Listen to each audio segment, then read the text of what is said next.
Unusual Tales from Mythology by Sudha Murty. The Intelligent Python. Once there lived a king named Ayu and his wife Indumati, who ruled from the capital city of Pratisthana. They had a son whom they loved dearly. Indumati had a nanny who was responsible for the infant prince. But she was no ordinary nanny. In fact, she wasn't a nanny at all. An Asura named Hund had disguised himself just to get close to the young prince and capture him when he got a chance. He desperately wanted to eat the baby. One day, when the king and the queen were away, Hund kidnapped the baby and flew away with him to the skies. Once Hund reached his palace, he handed the infant to the cook and asked him to make a delicious meal of the boy. The cook, however, could not bring herself to kill the innocent child and left him on the steps of sage Vasishta's house. When the sage opened the door the next morning, he saw a cherubic baby lying on the doorstep, smiling up at him. The sage took the baby in his arms, decided to take care of him, and named him Nahusha. Nahusha and Vasishta lived happily for some time. However, Nahusha's biological parents, Ayu and Indumati, were in great distress. Some time passed before the travelling sage Narada informed Ayu about the location of his son, and Nahusha was successfully reunited with his parents.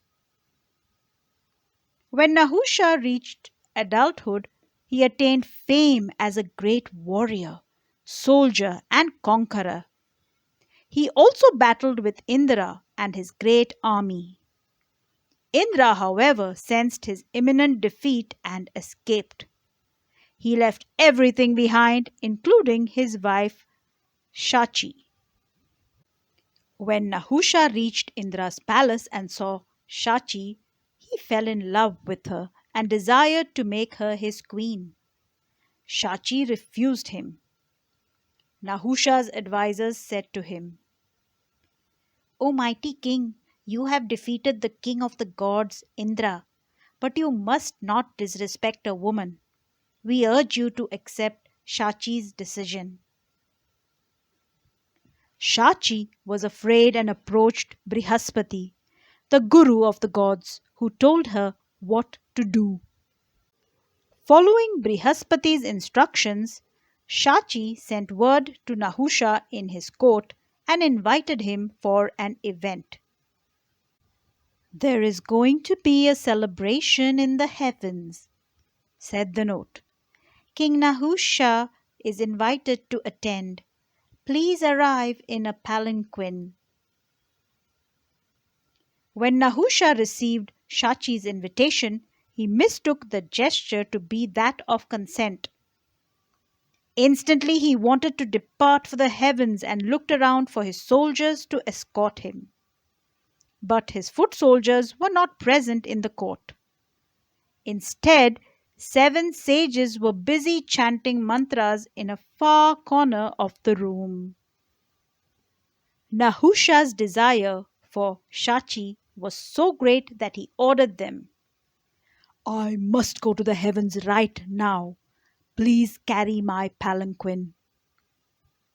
Nahusha was clearly disrespecting the learned men by interrupting their prayers, but the 7 sages did not resist.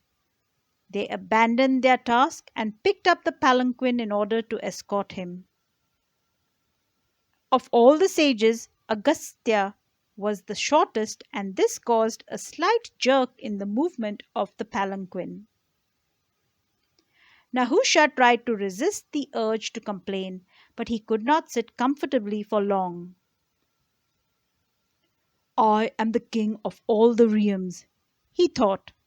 "Even the king of the gods ran away from me. I deserve the best ride, and not this disastrous treatment from these sages. Upset, Nahusha thrust one foot out of the palanquin and kicked Agastya. Sage Agastya was not an ordinary rishi. He was furious. "Oh, Nahusha, you are not a good man. You have shown no respect for women or for learned folk. May you turn into a python and fall to the earth." In the blink of an eye, Nahusha turned into a python. At last he realized his folly and begged Agastya to limit the curse that he now had to live with. So Agastya said kindly, "When the time comes, a king named Yudhishthira will help you break the curse." Years and decades went by. One day, a python in the forest captured the great warrior Bhima. Stealthily, the python began coiling around him. Bhima, who was extremely strong, tried his best to escape the python's clutches, but even his strength was of no match against the strong reptile. Desperate, he called out for help until his older brother Yudhishthira, who was the king of the land, came to his rescue. When the king stood directly in front of the python said,